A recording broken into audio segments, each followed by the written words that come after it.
Welcome back. Now, energy committees in the bicameral parliament will probe the open tender system for the importation of petroleum products.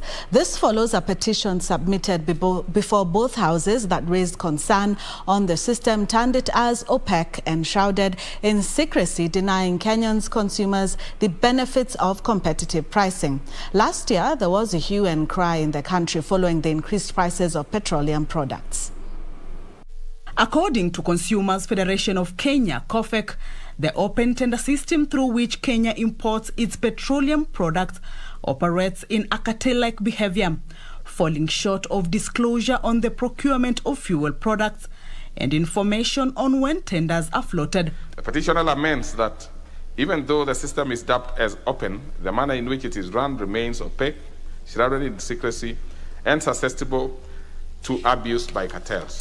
This is something that has really been abused, and we do agree that we should know the directors of those respective companies that have been winning these tenders, because there is always a conspiracy, Mr. Speaker. It is important that the process of procurement of such important products be as transparent as possible.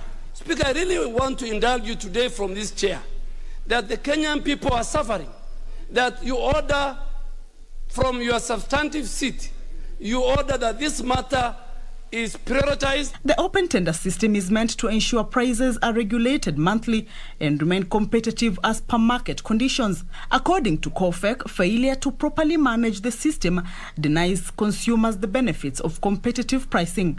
Meanwhile, the fate of the Public Finance Management Sinking Fund Guidelines 2021 hangs in the balance as members in the National Assembly on Thursday sought to annul it in its entirety, citing lack of sufficient public participation and regulatory impact assessment.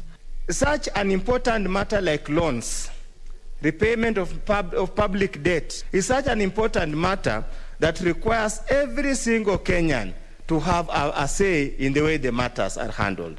It is through these guidelines that we should be able to address issues of public debt. So long as we are not going to have these guidelines, which led to the sinking fund, it means then we'll never have an operational sinking fund in this country. As we go to the budget process, we get to know how much is our debt as a country, and if there is a way that we are ready to repay our debt without necessarily increasing our taxes.